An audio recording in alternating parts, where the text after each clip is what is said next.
Hello, everyone, and welcome to a very special edition of the Dr. Music Podcast. I have one of the greatest songwriters of our time sitting with me today. He started his career as the founding member of the Ides of March in 1964 with the timeless classic Vehicle, of course, topping the charts. That was just the beginning. He went on to write some of the biggest hit songs in human history. Songs selling millions of records, winning a Grammy, nominated for an Oscar. Songs like Eye of the Tiger, The Search is Over, Hold On Loosely, Heavy Metal. The list goes on and on and on. He has just released a new single with REO Speedwagon's Kevin Cronin called Dangerous Combination. It's a song that will be part of a new record called Roots and Shoots, Volume 1. I love hearing volume 1. That means there's probably a volume 2, which will be released on January 12th. It is a great pleasure and tremendous honor to welcome Jim Peterik to the show. Jim, thanks so much. Wow, Scott, I don't have to say a thing. You said it all. I haven't even scratched the surface of what you've done in your life, and we're so Hey, thankful. my pleasure. By the way, do you have? I see a tail. Yeah, it's my cat. Oh, I thought it was you. No, not yet. Oh, I'm quickly becoming attached to these animals. what's your cat? What's that cat's name? This is Goblin. Goblin. He is all Halloween. black. Halloween just passed. It was his big day. Yep, yep, His or her, yeah. yeah, yeah, yeah. And I have a dog here too, so Oh, it's animal kingdom a bit here. But they love to yeah. get in on the interviews. So, Very cool. um, tell me about the record. Roots and Shoots, songs Yeah. about bamboo. No, Mostly bamboo, pandas, bamboo, there you the go. usual thing. No, man, it's roots and shoots. It's the what I call the old guard.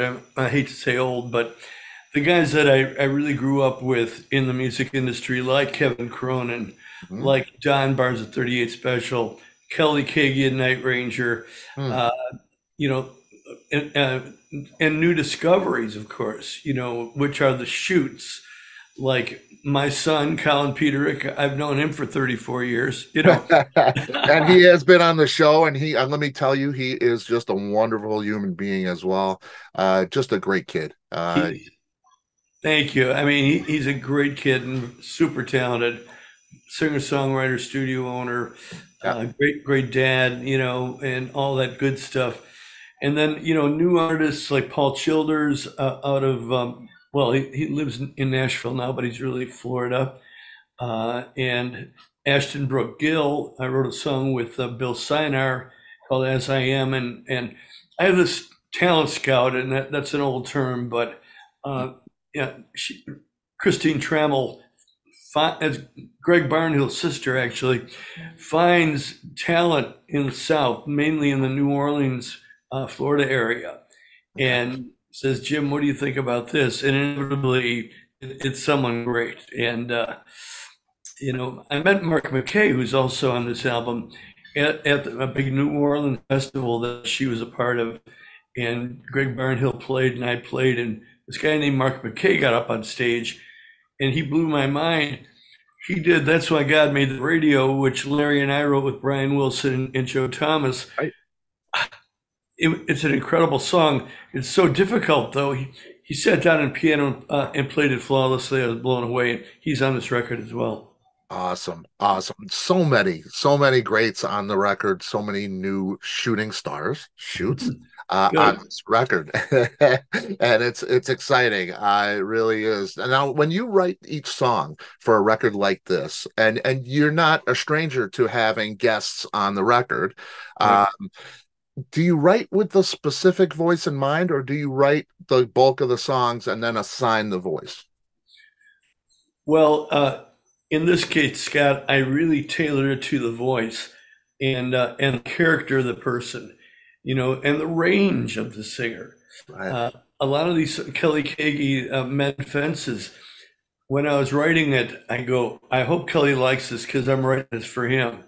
And I sent it to him, and he loved it, and he recorded it. And blew it away. He says, I'm still not happy with that first line. I said, screw you. It was great. And he goes, oh, okay. You know, and someone like Leslie Hunt, who I consider a shoot, I've been working with her since she was 15. Extremely talented, and I wrote the song called Suddenly, and it could only be one person singing it, and that was Leslie Hunt. Fire and Water, which is Dave McCuskis and Lisa McLaury. As you probably know, I've been working with Lisa McLaury for many years, long before she was Cher. Yeah, right. Yeah. In fact, at this session, Fire and Water, Dave McCuskis, who is an artist I've been working with for many years and a local superstar, really. When I first got them together in that room right over there, Scott, she was in the Cher mold still, you know, because she had just gotten on the road for many dates as Cher. Right. And she does a great Cher, and we're singing Fire and Water. She's singing Fire and Water, and Dave's singing his parts. And I go, Lisa, you're doing Cher. No, I'm not. Yes, you are. About 35 minutes later, I finally got the Cher out of her and back to Lisa McLaury that I've been working with for 15 years. Yeah, that's great. Yeah, on a label, right? You have your own label, and you're producing her and everything, right? Oh, all of that, yeah. Yeah. But of course, this album's on Frontiers, and that's Right. my home base. Hmm. And there will be a volume two, as you thought there would be. That'll probably be January, March, April, May, and it's already been it's done really. But we're kind of keeping certain things under wraps because we want it to be bam, you know, a lot of Absolutely, superstars on that album as well. man. And yeah, you mentioned all of these people. Is there anyone you approached that wasn't interested in doing the record, or that you wanted on the record but wasn't available? Maybe too busy. Yeah, I'm not going to mention any names, but I tried to get a few people that just were on the road too much that we couldn't find time to slot it in. But overall, everybody made time, and I'm really blessed. Yeah, it's just awesome. Tigress album in 2021. The subtitle, of course, "Women Who Rock the World." It's female voices. Uh, Yes. was that a challenge for you as a songwriter? Do you change your process a little writing for the female voice? Not the voice so much as the lyrical content changes a little bit, you know, and I have to think of how, which is not easy, how a woman would be thinking. Right. I've been married now for 51 years, so I've kind of notched into That's awesome. that drill. But it was a challenge, but it was a good one.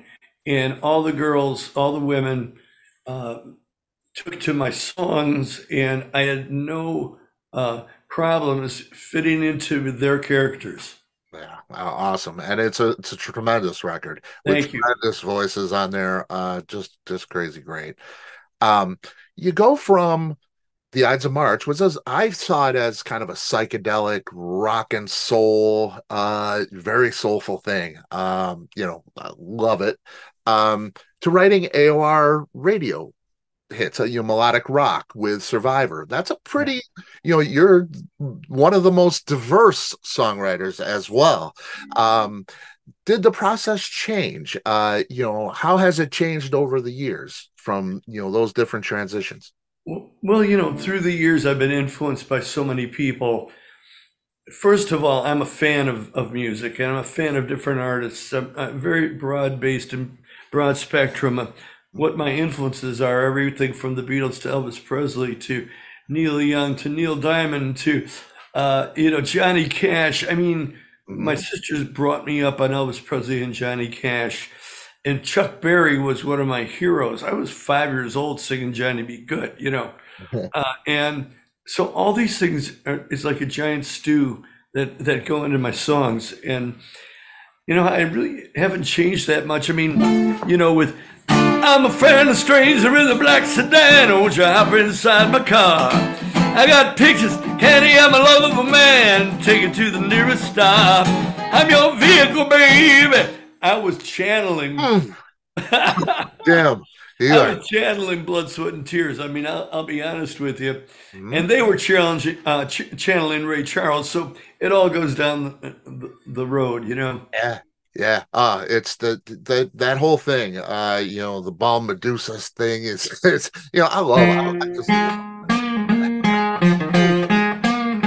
Yeah, I mean, we just have so ah, much fun.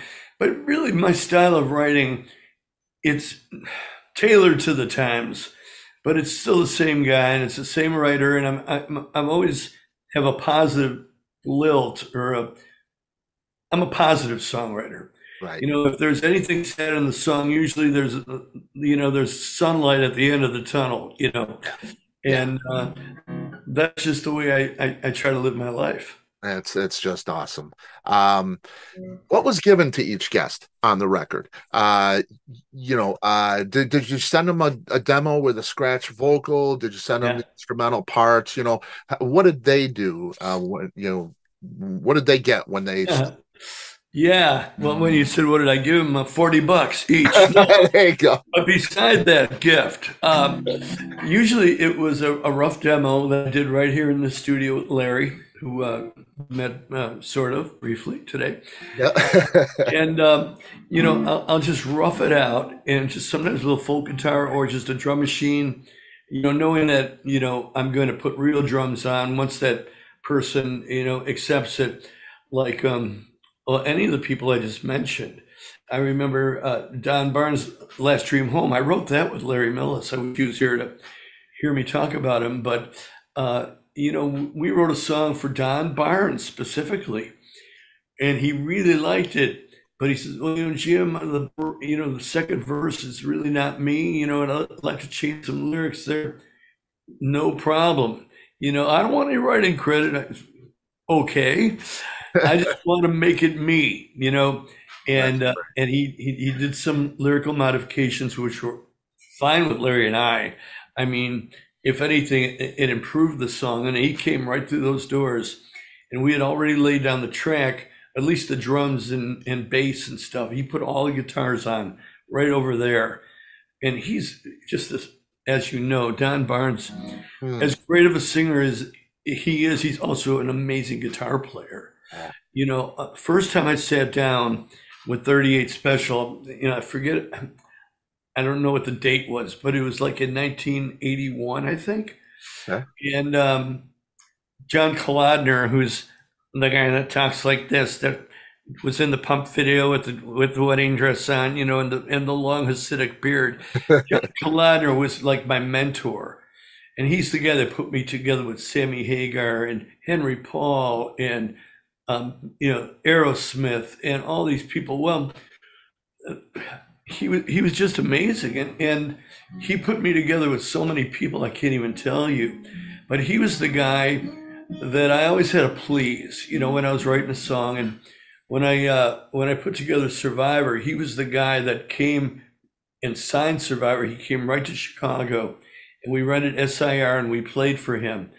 And this was myself and Frankie Sullivan and Dave Bickler at the time, Hmm. and we played him some songs, and he's like, "You got any more?" And we kept playing them, and finally we go, "Bow, ba-da-da-da," and we play rocking into the night. And he says, I'm signing this band. And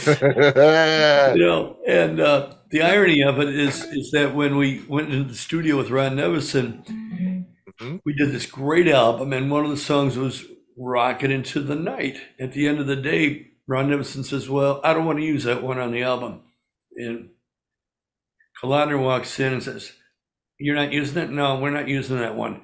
And Kolodner goes, oh, can I have a cassette of that? And he gave that to 38 Special, and the rest is history. That's awesome. And it's kind of like the one that got away. I mean, yeah, I wrote it, but it was supposed to be a Survivor song. Yeah, and it is on one of the Survivor packages, right? Yeah. Yeah, Yeah. it is. And you can tell Don didn't get all the lyrics right because, well, he changed them because he couldn't understand what Dave was singing. And right before the instrumental, he goes, I go, in the morning light, we'll be rolling. And he goes, And it's more than that. Yeah, it's more than that. And I said to Don not more than 2 months ago, you got the lyric wrong. Well, I couldn't understand Dave. Besides, my line's better. I love it. It's great, man. There's so many stories you have with these great iconic songs. It's tremendous. I've heard Jimmy Page has been asked, like, Stairway to Heaven, is there, people expect this light to come down while you're writing it, kind of thing. And of course you have so many, but Eye of the Tiger, of course, a billion something plays and everybody knows it all. 10 billion, but and counting. Yeah, and it's changed the face of music, really, and Well, culture. well, I mean, what high school coach doesn't say, "Hey kids, Eye of the Tiger," oh my God. I mean, that is such a blessing. And it's so funny how it started. I get an answering machine message. Hey, yo, Jimmy. He says, Jim, that's a nice answering machine you got there. Give me a call. It's Sylvester Stallone. And I keep sorting the mail. And Karen, my wife, goes, "Who's that?" I said, "Oh, some joker pretending to be Stallone, because everybody was doing a Stallone at that time, Right. the Rocky 1 and 2." And she goes, "You better call him back, you idiot. It might be him." So yeah, I dialed the 213 area code. That was a good sign. And I go, he answers, "Yo." I said, to myself, this is a good sign. That's a good hello. And I go, "This is Jim Peterik. Is this really Sylvester Stallone?" He goes, "Hey, Jimbo, call me Sly." All right, I'm in. And I get really comfortable because, and he said, "Well, I got this new movie called Rocky 3, and I don't want to use a Gonna Fly Now song. It's a nice song, and all that, but I want something for the kids, something with a pulse. Can you help me out?" I said, "Hell yeah." And he said, "I'm going to send you a rough cut of the movie. And I want you to write a song that's going to outlive you and me." I said, "No problem, Sly." So FedEx arrives, there's this giant Betamax cassette, and I had to go out and rent a Betamax machine from the video store. And, and I called Frankie over, and we were watching Mr. T, rising up. Rising up. Mm-hmm. And Stallone kind of getting soft and doing Master Charge commercials. Right, right. Yeah, right. And I had my guitar on my neck, kind of like this one. I just started going like that, This is good. And I'm watching the punches being thrown, and I just start going.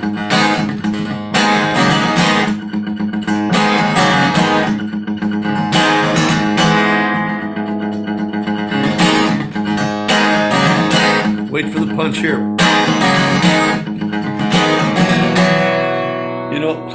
But what I didn't tell you is he only sent us the first 3 minutes of the movie. Oh, wow. So we had that much, right? So I called Stallone, and by this time "Hey, Sly, you only sent us the first 3 minutes, "Oh yeah, the movie company wouldn't let me send it." I said, "Dude, if you want your big hit, you got to send us the whole freaking movie, So 2 days later, FedEx arrives, and that's when we watched the whole thing, and that's when we heard that phrase, "Rocky, you're losing the eye of the tiger."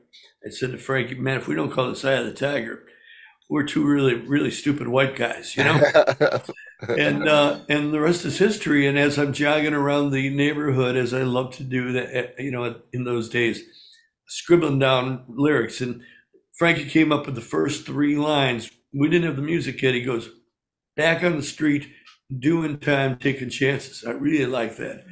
Wait a minute. Rising up, back on the street, did my time, took my chance. Man, I was off to the races, And as I'm jogging around the neighborhood, I'm scribbling down lyrics. And Stallone, we send the demo to Stallone, and he goes, "You guys really did it.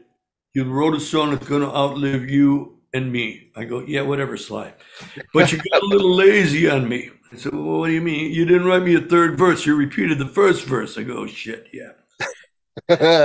So I didn't really feel like bothering like a whole new third verse. So I kind of modified the first. rising up straight to the top. Had the guts, got the glory. Went the distance, now I'm not going to stop. Just a man and his will to survive. We sent it. Dave Bickler recorded the last verse. He says, "You got it. But I got to tell you, I'm on a deadline. I got to use the demo in the movie." And we, Oh, so what you hear in the movie is the demo. wow. Yeah. And, Wow. it's funny. We recorded the demo in like 5 days. It was just like boom, boom, boom, boom, boom, boom. So we weren't thinking about it, and we knew we caught lightning in a bottle when we heard your bagel. Oh, yeah, okay, but we didn't mean it to be a final. So what's really funny is because the movie company was one thing and our label was another, we had to re-record it. And what took like a week to record the demo took us like a month and a half to try to recreate that for the final. Yeah. Wow. Wow. Wow. Wow. And it's of course one of the most tremendous songs ever written. Thank you. It really is. And it will outlive all of us. It's for eternity, really. It's going to generation from generation to generation. Well, you're right. My next door neighbor has a couple of nieces and nephews, and they have friends. They all got together a week ago and sang "Eye of the Tiger" together, and perfect. They knew every word. Yep. It's the generations. Keep it It, coming. man, it's so special. Thank you for all of that. This isn't the first time you've worked with Kevin on a world stage record. Of course, Winds of Change just for you. Um, how do you guys work? Are you in the same room? Is it a live thing? Does he add lyrics? Or did you give him just the scratch demo kind of thing? This was just for you. Wow. Not many people cite that song. We wrote that together in LA, and I was at the piano and we were just scanning lyrics. And Kevin and I have this thing, this synergy, almost the telepathy. But it started so many years ago. The Ides of March used to play a club called the Blue Village in Westmont, Illinois. Hmm? Unbeknownst to us, there's this kid in the audience that was there every time we played. Well, it turned out to be Kevin Cronin. Before he had a band, before he probably knew how to play guitar, you know. But he loved the Ides of March so much that he called our agent, or had our agent called, hired us for the Evergreen Park Senior Prom. And the Ides of March played for Kevin Cronin in his tux and his girlfriend at the time. I And love from then on, we became fast friends. And then he puts together REO, and they go big. it. And Survivor was on the road with REO for probably about 2.5, 3 years. Every show was just amazing. We had opened for them. We had Eye of the Tiger by that time. It was like 82. And we'd always bring the house down, and then they'd come down and come on and really, be REO, which is pretty amazing. And then afterwards, there was always be a party. No matter what floor REO was staying at, they created a lounge called the Dungeon. Could have been the top floor, and it was the Dungeon.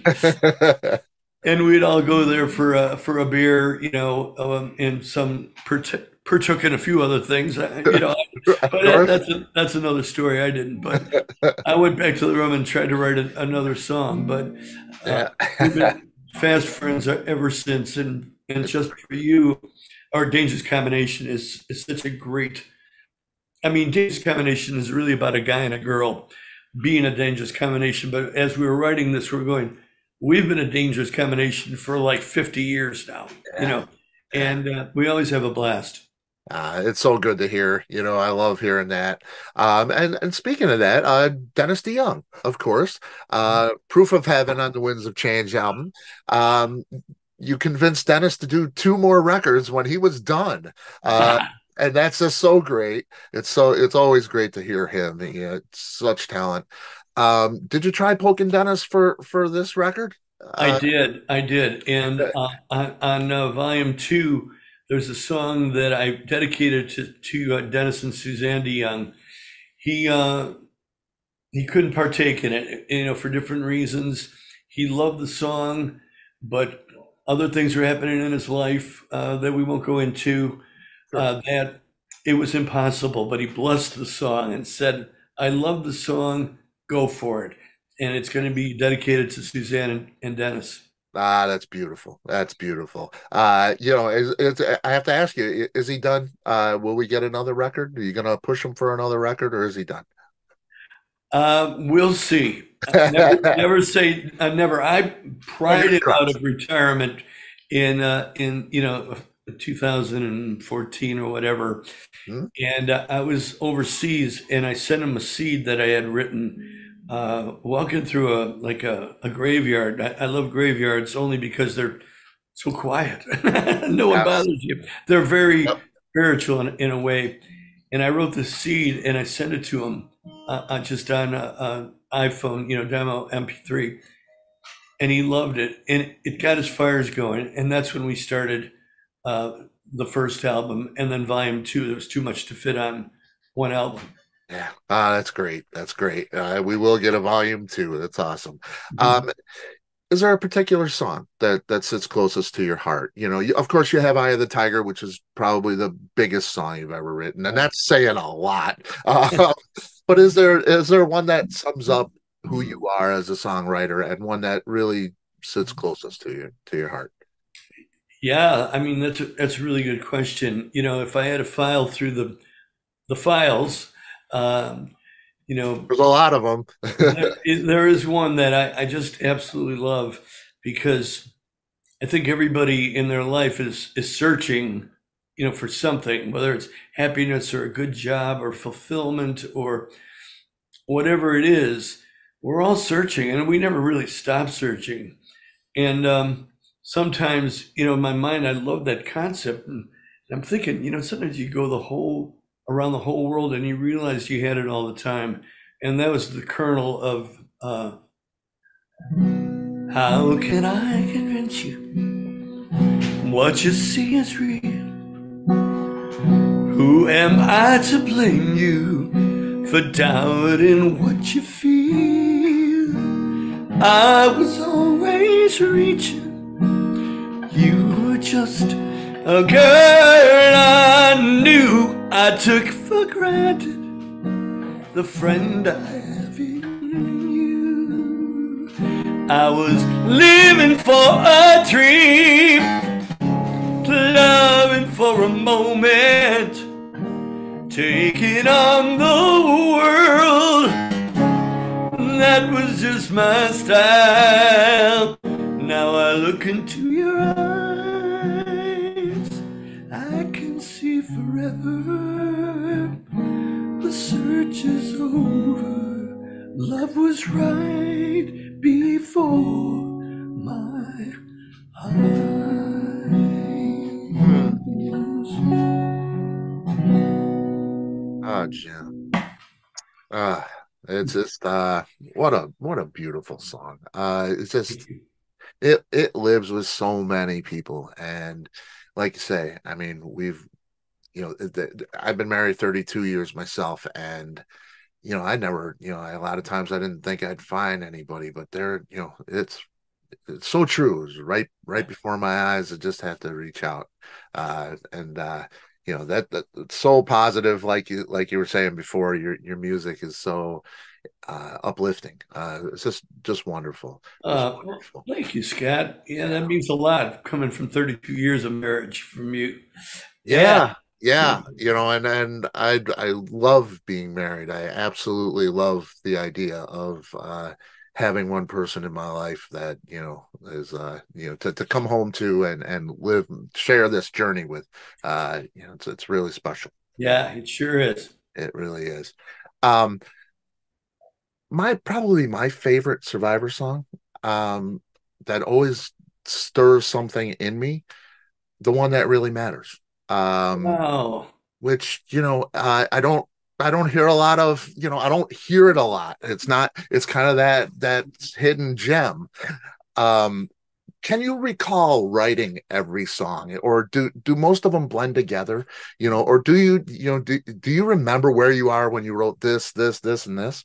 I pretty much do. I have a pretty good file cabinet in my brain, and that song started with a chorus. I was just strumming my guitar in my other house when I used to live in LaGrange. It was the one that really matters, the one that really cares, the one when all your hopes are shattered, and I'll be there. Man, thank you for bringing that one up. I haven't thought of that one in a long time. Man, But it's the hook of that, the one, that repetition, something I have to repeat again. But it's like almost like a chant, really. well, and it's just yeah, it's just it's emotional, and it's a hard driving song. It's not a ballad, but it has those ballad type lyrics. Right, So it kind of right. mixes the heavy rock with the heartfelt ballad type of lyricism. Just tremendous. Well, Always thank you, it always thank you. gets me. And, Really. and that was kind of the magic of Survivor. I'd write a pretty song or co-write a pretty song, and you had Jubei, who was John Bonham reincarnated. John Bonham was his hero, and you can hear it. Yeah. You can hear it in the kicks and sparse fills. Whenever he played a fill, it meant something. He wasn't all fill, fill, fill, and then fine, and he was just in the right place. Yeah. And that was the magic of Survivor. Really, it was kind of combining the melodic feel, the melodies with the hard driving beat. Yep. Yep. And it's brilliant. Absolutely the best of its kind for sure. Has there been a most difficult song for you to write? One that just kept nagging at you, but you couldn't nail it down? Pretty much all of them. I mean, I wrestle those bad boys to the ground. I have notebooks downstairs. I mean, there's racks of notebooks, racks of cassettes. Now, of course, it's iPhone demos, but there are so many rough drafts of every song. Very rarely does a song come to me finished, not even close. Wow. And sometimes they metamorph into something better, and then they get worse. Then they'll go back to the original version, and a whole lot better. But you have to go through the process. It's crazy, because it seems so effortless for you. Just so many songs. It's just, it seemed, and they're so comfortable in the way they're written. Everything is just so precise, and it's the songs are just so well crafted. But that comes with some sweat, huh? A lot of blood, sweat, and tears. No pun intended. But yeah, on the second volume that comes out in January, February, March, April, May, I have Mike Reno of Loverboy, and we wrote a song together that just totally rocks, and a few other surprises, which I will let everyone discover. But Mike is a dear friend, the Loverboy, sound of Loverboy, and just a dear friend, and still has the chops of a young Loverboy guy, It's and it's crazy. pretty amazing. I love it. It is. It's really amazing. I've seen them and heard them recently. Just tremendous. I mean, Yeah. it's a great band. He's still got it for sure. Yeah, and the whole band is original with one fellow that passed away many years ago, but it's been a very solid lineup. Yeah, and that's very difficult. As we all know, Yeah. it's not easy. Um, you've got such a storied legacy. You got so many moments. You got all of these songs and all of the tours and the different bands and the different people that you've encountered over the years. Grammy, nominated for an Oscar, so many different things. Is there a fondest memory for you? One moment that kind of trumps all the rest? Yeah. Well, let's leave Trump out of this, but that's another story. I'm always, Uh, I'm always afraid to use that term now. yeah, I know it's scary, but no. Anyway, we're not political here, but yeah, I mean, the Ides of March celebrates 60 years as a band together next year, this coming year. And one of my fondest memories is opening up for Led Zeppelin back in 1970. Vehicle was number one on the charts, and we're opening up for our heroes, Led Zeppelin. And we went on and did the set of our lives. It was in Winnipeg, uh, Canada, and we just killed that night. Because we knew it. We had to be great. Yep. And Zeppelin came on, and of course they were great. And we just sat there or stood there in awe, of Jimmy Page with his double neck and Robert Plant with his unbelievable pipes. So afterwards, we signed autographs and all that, and then they invited uh, Robert Plant. Says, you guys got to come to the hotel. We're in the same hotel as you, but we're in the penthouse. Yeah, well, of course you are. Of course. So we all the Ides, all we get over to the hotel, go to the elevator, knock on the door, and there's Robert Plant opens the door, and he had these little bikini briefs on, hairy chest, and behind us is like this, basically an orgy going on, Right, right. and these great looking half naked groupies, and we're like, guys from Berwyn going, what the hell is this isn't like the parties we go to. And I had to use the restroom, and I go in the restroom, and there's Bonzo in the bathtub with a naked girl on top of him. Never mind. It was just, and I go, oh, excuse me. And I held it. I didn't need to go to the bathroom that badly. And so the Ides of March, we're standing around, we're going, to each other, this isn't really our scene. So we decided, and we very politely came up to Robert Plant and says, thank you so much. It was really great, but we got to go. See you, mates. And we go across the street to a donut shop, and we have donuts and milk.